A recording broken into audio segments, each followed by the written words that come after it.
Okay, so I'm going to discuss all the different transformations. I'm going to use two functions to describe what's happening. So it can be actually any function you can start with. It could be a parabola, it could be a line. Okay, but there's two functions I'm going to use today. One is the root function, root, and the other one, I'm going to call it a at x, is the absolute value function. Okay, this one here, what is the domain of this function? It's x is greater than or equal to 0, right? And whatever number you plug in is square root that number. So for example, 1, it's going to be 1. I'm plugging the next perfect square number, and I'm going to get 2. Right? I plug in 9, I'm going to get 3. Right? So it's going to look quite flat, like that. Does that make sense? Like that. This is f at x is equal to root of x.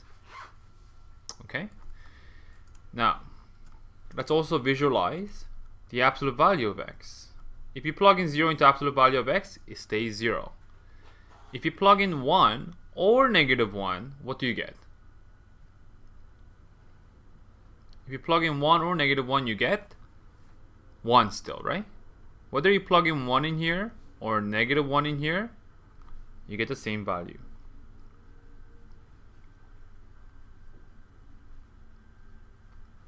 If you plug in 2, you plug in negative 2, you get the same value. If you plug in 3, and you plug in negative 3, you get the same value. Okay, so you get this V shape, like that. Okay, V shape.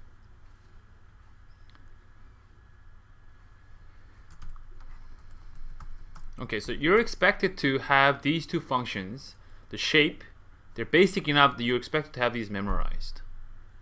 And we're going to use exact same transformation properties to move these graphs around.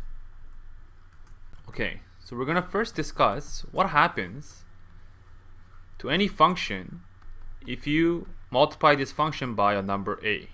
Let's not use a actually, let's use k. So there's different cases for k. It's not so simple as multiplying something by k. The easiest case, so I'm going to call this 1a. When k is bigger than 1. When k is bigger than 1. So essentially we're multiplying our base function. So we call this and we're going to call these to our base function. Okay, where we're starting from. Some textbooks call it the parent function. Okay, they mean exactly the same thing. It's essentially where we're starting from. Okay, if k is greater than 1, we call this a vertical stretch. Okay, vertical stretch. So for example, y equals 2 times root of x.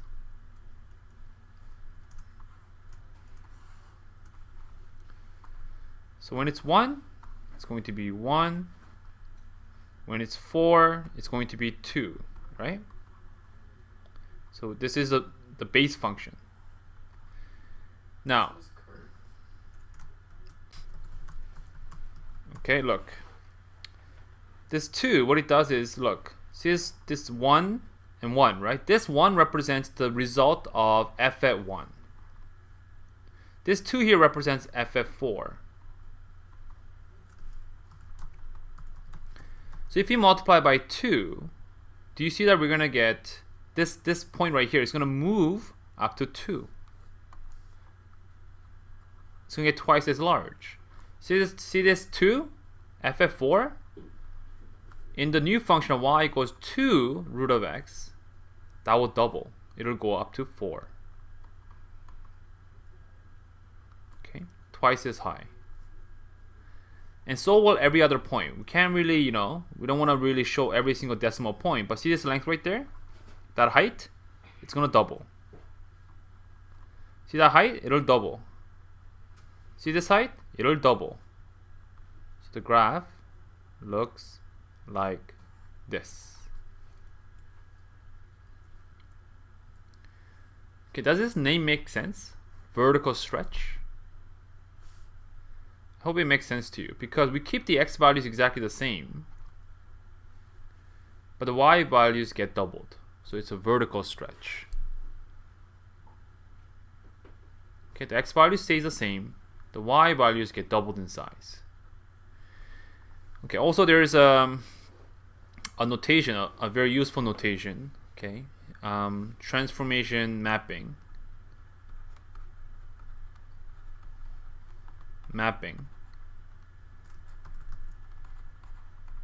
It's this.